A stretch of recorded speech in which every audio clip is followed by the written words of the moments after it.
Hello class, कैसे हैं आप? जैसे अभी हमारा चल रहा है फ्रांस कुछ ज़्यादा, लेकिन फ्रांस एक बड़ा चैप्टर है। अगर आपने 9th में समझ लिया बहुत अच्छे से तो आपको 10th में बहुत प्रॉब्लम नहीं होने वाली, क्योंकि 10th में भी फर्स्ट चैप्टर फ्रांस ही है। और जितना आप डिटेल में आप 9th में पढ़ लोगे तो आपको 10th का जो चैप्टर है वो बहुत ईजी लगने वाला है। ठीक है, तो अभी तक हम कहाँ पहुँचे थे कि फ्रांस में जीवन जीने का संकट चल रहा था, लोग कैसे परेशान थे। अब उसी से रिलेटेड कि अब फ्रांस में क्रांति की शुरुआत कैसे होती है, ये मैं आपको थोड़ा सा ब्रीफ में बताऊंगी, वन बाय वन। क्रांति की शुरुआत कैसे होती है और उसके बाद में संवैधानिक राजतंत्र कैसे, संवैधानिक राजतंत्र की नींव कैसे फ्रांस में पड़ी, ये हम आज डिस्कस करेंगे। तो ये मैं आपको थोड़ा सा ब्रीफ में लेकर चलूँगी कि फ्रांस में क्रांति की शुरुआत कैसे हुई। जैसे आपने पढ़ा है कि क्या क्या सिचुएशन चल रही थी, परिस्थितियाँ बहुत ख़राब हो चुकी थी। इसी तरीके से क्या हुआ, मैं आपको बताऊं, जो प्राचीन राजतंत्र था, यानी जो पहले राजा हुआ करते थे फ्रांस में, परंपरा ये थी कि राजा जब भी कोई टैक्स लगाएगा, जब भी कोई कर लगाएगा, तो वो कर नेशनल असेंबली या जनरल एस्टेट्स की मर्जी के बिना नहीं लगाएगा, यानी उसको सलाह मशवरा करके ही उस टैक्स को लगाना होगा। लेकिन क्या हुआ, लुई 16वें के समय में क्या प्रॉब्लम आई कि उसने उसको माना नहीं, एक्सेप्ट नहीं करा और उसने टैक्सेस लगा लिए। जो लास्ट बैठक हुई थी इसकी असेंबली की वो 1614 में हुई थी। अब क्या हुआ, जब लुई 16वां आया तो इसको टैक्स की ज़रूरत पड़ी। जैसे मैंने आपको बताया था कि शान और शौकत, फिजूल खर्ची, उपनिवेशों को स्वतंत्र कराना, ये सारी चीज़ें चल रही थी। अब क्या हुआ कि इसने इन सबको इनवाइट किया, एस्टेट जनरल को इनवाइट किया, जो प्रतिनिधि सभा थी, कि मुझे टैक्स लगाने हैं। उसके लिए उसने जो वर्साय का राजमहल था उसको बहुत अच्छे से सजाया, डेकोरेट किया, जो लोग आने वाले थे उनकी मेज़बानी की, क्योंकि अपना मतलब उनको निकालना था। अब क्या हुआ, इसमें ये तीनों एस्टेट के लोगों को आना था, जो प्रतिनिधि थे उसके जो मेंबर्स थे उनको आना था। अब जो फर्स्ट और सेकंड, फर्स्ट एस्टेट्स ने अपने 300 मेंबर भेजे और सेकंड एस्टेट ने भी अपने 300 मेंबर्स भेजे, है ना, जो ये सभा होने वाली थी।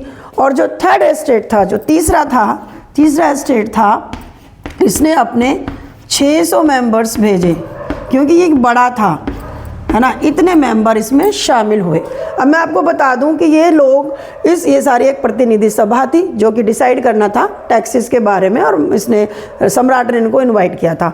अब ये जो इतने सारे लोग हैं, अब ये दोनों बैठे एक दूसरे के अपोजिट, ठीक है, यहाँ और यहाँ 300 इधर बैठ गए और 300, या आप ऐसे ले सकते हो इसको, ऐसे नहीं तो हम इसको ऐसे भी एक्सप्लेन कर सकते हैं।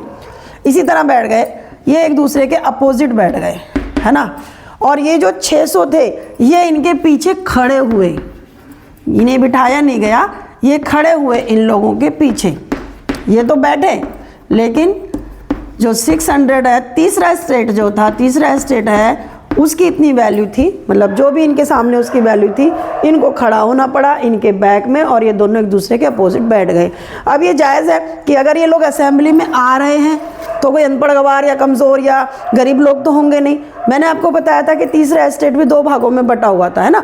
फर्स्ट जो पार्ट था उसमें अमीर लोग थे, उसमें डॉक्टर्स थे, उसमें वकील थे, है ना, उसमें बहुत बड़े बड़े उद्योगपति और व्यापारी थे। वही लोग इसमें पढ़े लिखे जो समृद्ध लोग थे, जो रॉयल लोग थे, वो इसमें शामिल हुए। बुद्धिजीवी भी थे उनमें, वो शामिल हुए। शामिल कौन नहीं हुआ? शामिल नहीं हुई महिलाएं। आप देखो पूरे फ्रांस में, जब आप फ्रांस की हिस्ट्री पढ़ते हो तो फ्रांस में कहीं भी महिलाओं को कोई अधिकार एडमिनिस्ट्रेशन में नहीं है, ठीक है। क्रांति का एक ये बड़ा रोल था। तो ये शामिल कहाँ हुए? ये शामिल हुए, क्या नाम है, मतलब इसमें शामिल हुए, महिलाएं शामिल नहीं हैं, 25 साल से नीचे के पुरुष शामिल नहीं हैं, कारीगर शामिल नहीं हैं, और किसान भी इसमें शामिल नहीं है। ये वंचित हैं इस सभा में शामिल होने के लिए। लेकिन ये जो समूह था सारा, जो वर्जित है, जो जिनके एंट्री इसमें नहीं है, इन्होंने 40,000 मत, 40,000 मत, यानी कि वोट, या जो भी अपनी प्रॉब्लम्स थी, ये पत्र 40,000 पत्र या लेटर लिखकर इनके हाथ असेंबली में भिजवाया, और जिसमें कि अपनी डिमांड रखी, क्योंकि ये इन्हीं का पार्ट है ना, ये इन्हीं का पार्ट है, तो इन्होंने अपनी डिमांड रखी। अब क्या हुआ, अब जो सिस्टम था वो क्या था, जो प्राचीन सिस्टम था वो ये था कि जो चुनाव होगा, जो इलेक्शन होगा, यानी कि कर लगाए जाए या ना लगाए जाए, उसमें जो इलेक्शन होगा या जो भी बात चलेगी उसमें एक स्टेट को एक ही मत देने का अधिकार है। एक स्टेट को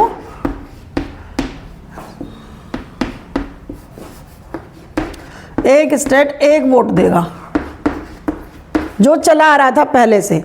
अब इन स्टेट्स की क्या डिमांड थी कि नहीं, जो ये तीसरा स्टेट है, जो थर्ड स्टेट था, इसकी डिमांड थी कि नहीं, क्या होगा, एक मेंबर एक वोट देगा। हर स्टेट का हर मेंबर एक सदस्य एक वोट, है ना, ये इन्होंने अधिकार मांगा, एक सदस्य एक vote, one member one vote. जितने भी स्टेट है सब मेंबर वोट देंगे और उनका एक वोट होगा, ना कि एक स्टेट का एक वोट। इस पर इनमें खलबली मची और ये लोग, इनके जो बीच में वो बात नहीं बन पाई। और जब इसने ये बात नहीं मानी लुइस सोल्वे ने, तो ये जो सदस्य थे थर्ड स्टेट वाले, ये बाहर निकल गए और इन्होंने हंगामा मचाना शुरू कर दिया। दूसरी तरफ जैसा कि मैंने आपको बताया था, फसल खराब होने से स्थिति खराब हो गई थी, जो पाव रोटी थी वो महंगी हो गई थी, जीवन का संकट था। और जब पाव रोटी महंगी, तो आपको मालूम है जो दुकानदार होते हैं जिनके पास ये स्टॉक होता है, वो उसको और स्टॉक कर लेते हैं और महंगे दामों पर बेचते हैं, जिससे कि जो प्रजाति, जो जनता थी, स्पेशली महिलाएं, उन्होंने दुकानों पर धावा बोल दिया।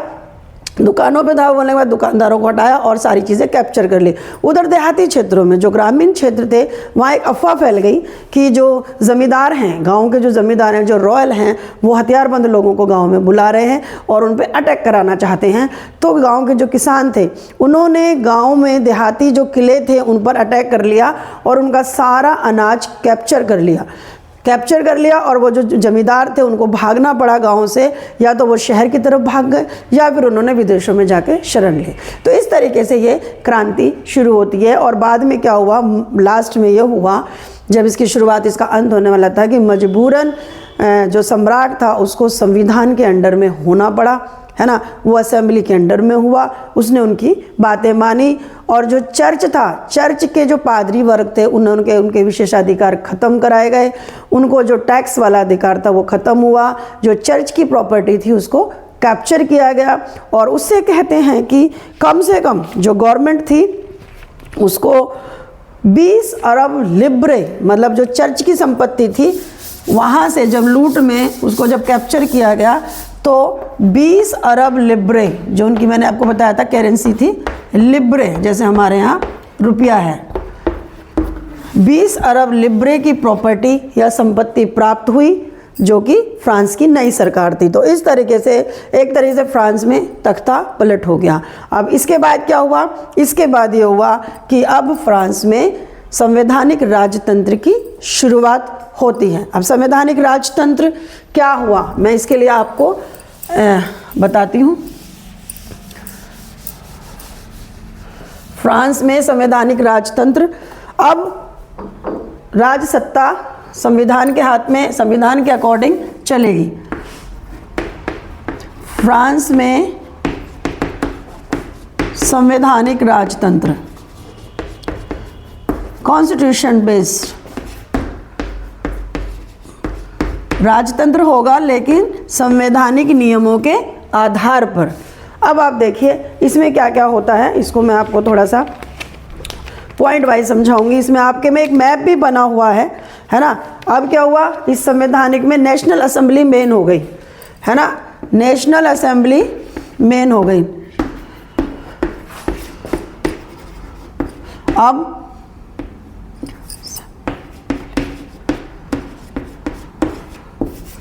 नेशनल असेंबली मेन हो गई और अब इसी की अकॉर्डिंग ये मेन चलेगी। इसकी भूमिका मुख्य हो गई 1791 में, 1791 में संविधान का प्रारूप या संविधान तैयार हो गया कि संविधान में क्या क्या होना चाहिए।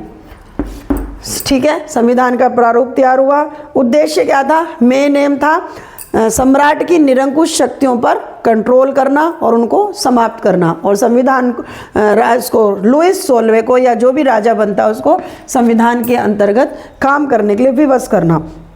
तीसरा इन्होंने क्या किया, यहाँ पर क्योंकि संविधान आ गया, जैसे मैंने कल आपको शॉर्ट वीडियो में भी बताया है कि अब संविधान, सबसे पहले राजस्थान संविधान की नींव यहाँ से पड़ती है और उसके बाद में जो महाशक्तियाँ, जो पावर है, पावर डिवाइडेड हो गई किस में, 3 में, जो मैंने कल आपको बताया था, लेजिस्लेटिव, एग्जीक्यूटिव और जुडिशियरी, है ना, यानी विधायिका, कार्यपालिका और न्यायपालिका में ये पावर डिवाइड हो गई। विधायिका जो कि कानून बनाएगी, कार्यपालिका जो कि लागू कराएगी और जुडिशरी जो कि सभी विवादों का निपटारा करेगी। तो इस तरीके से डिवाइड हो गई, ये लेजिस्लेटिव, एग्जीक्यूटिव और जुडिशरी में डिवाइड हुई यहाँ की। और यहाँ से सबसे पहला संवैधानिक जो नींव है राजतंत्र की, वो फ्रांस में पड़ती है। अब क्या हो गया, संविधान ने कानून बनाने का अधिकार किसको दे दिया, नेशनल असेंबली को। यही मेन है, नेशनल असेंबली जो है वो कानून बनाएगी और नेशनल असेंबली का जो निर्वाचन है, जो इलेक्शन है, वो होगा इनडायरेक्टली, अप्रत्यक्ष रूप से निर्वाचन, अप्रत्यक्ष चुनाव। अप्रत्यक्ष चुनाव या इनडायरेक्ट इलेक्टेड क्या होता है, जैसा कि हम अगर अपने देश की बात करें तो हमारे देश में जैसे राष्ट्रपति जी का चुनाव होता है ना, प्रेसिडेंट का चुनाव होता है, जो जनता होती है वो पहले अपने मेंबर्स चुन के भेजती है लोकसभा राज्यसभा में और वो फिर मिलकर राष्ट्रपति का चुनाव करते हैं, जिसमें जो जनता है वो आम सीधा जाके पार्ट नहीं करती। इसी तरीके से यहाँ नेशनल असेंबली का चुनाव भी इनडायरेक्ट में हुआ, लोगों ने अपने प्रतिनिधि चुने और उन प्रतिनिधियों ने फिर नेशनल असेंबली के मेंबरों को निर्वाचित कराया। सर्वप्रथम नागरिक एक निर्वाचन समूह का चुनाव करते थे, जो मैंने आपको बता दिया है। सभी नागरिकों को मताधिकार देने का अधिकार नहीं था। अभी भी ये चीज़ बहुत ध्यान देने वाली बात है फ्रांस में कि अभी भी सभी नागरिक जो थे वो मत या वोट नहीं दे सकते थे, ठीक है। इसमें वही है, महिलाएं, कारीगर, किसान, 25 साल से उम्र के बच्चे। अब जो वोट दे सकता था वो कौन है, जो भी व्यक्ति 25 साल का जो पुरुष है, जो भी व्यक्ति 3 दिन की मजदूरी के बराबर, 3 दिन की मजदूरी के बराबर कर देगा, ठीक है। एक मजदूर जो उसकी 3 दिन की जो मजदूरी होगी उसके बराबर कर देने में अगर सक्षम है तो वही वोट देगा। ये बहुत ज़रूरी है, ये फैक्ट्स भी आ सकते हैं आपके कि किसको मताधिकार का अधिकार था। इसीलिए सिंपल सी बात है कि जो समृद्ध होगा, जिस पे पास संपत्ति होगी, जो पैसे वाला होगा, वही इस मतदान प्रणाली में शामिल हो सकता है। और इसमें इस वजह से, क्योंकि इस वजह से यहाँ के नागरिकों को भी 2 भागों में बांटा गया, सक्रिय एक्टिव, सक्रिय नागरिक यानी एक्टिव सिटीजन्स और निष्क्रिय। अब सक्रिय और निष्क्रिय में आप क्या डिफाइन करेंगे। जो सक्रिय होते हैं ये वोट देने वाले थे, जो कर दे सकते थे 3 दिन की मजदूरी के बराबर या उससे ज़्यादा, और ये वोट नहीं देंगे, इन्हें अधिकार नहीं है क्योंकि ये नहीं दे सकते, इनके पास पैसा नहीं है, ये मजदूर वर्ग है। इसीलिए इनको 2 पार्टों में बांटा गया, सक्रिय सिटीजन और निष्क्रिय सिटीजन। वोट वही पुरुष दे सकते हैं जो कि कम से कम 3 दिए, मैंने आपको बता दिया। अब और इसमें महिलाएं, पुरुष और 25 साल से नीचे का कोई भी व्यक्ति वोट नहीं दे सकता था। और इस तरीके से ये संवैधानिक की शुरू हुई। इसके लिए आपका एक चार्ट बना हुआ है, आपकी बुक में एक चार्ट दिया हुआ है, बड़ा अच्छा सा मैं चाहूँ तो बनाऊँ, थोड़ा सा फास्ट बना देती हूँ, ठीक है। इधर है जुडिशरी, न्यायपालिका, ये न्यायपालिका, कार्यपालिका, ये इनका निर्वाचन का बताया हुआ है, आप लोग अपनी बुक्स में देखेंगे तो आपको मिल जाएगा। और विधायिका, इस चार्ट को आप अपनी बुक्स में देखना, मैं समझा देती हूँ। अब इसमें क्या है देखिए, ये न्यायाधीश का चुनाव होगा यहाँ पे,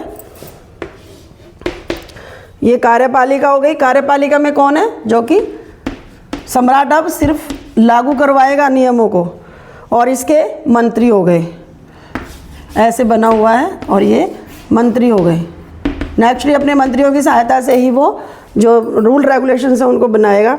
अब ये जो विधायिका ये कौन है? National assembly. ये नेशनल असेंबली हो गई।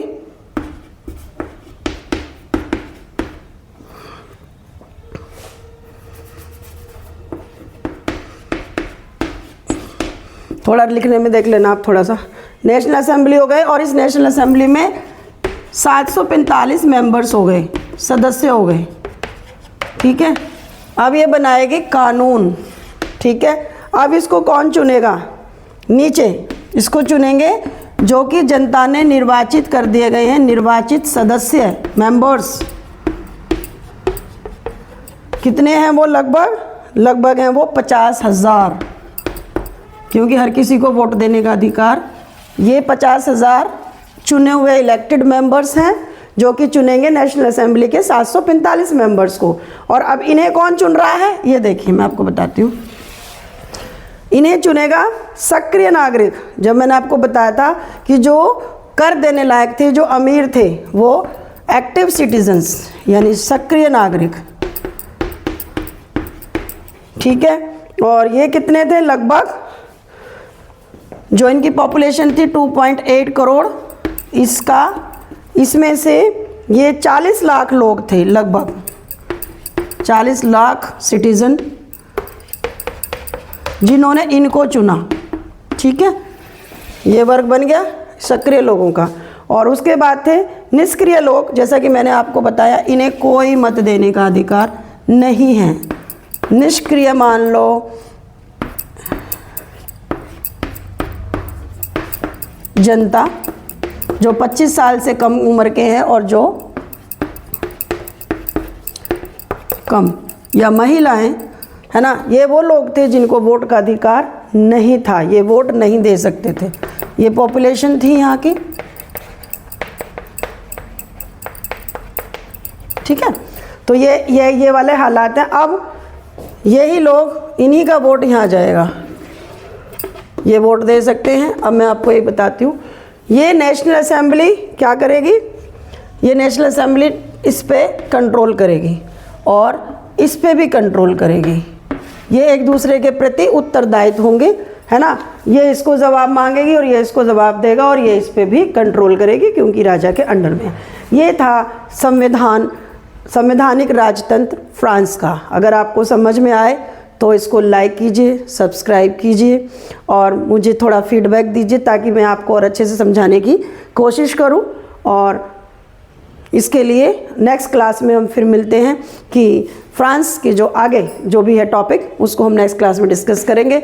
यहाँ से फ्रांस में संवैधानिक राजतंत्र की शुरुआत हुई। Thank you.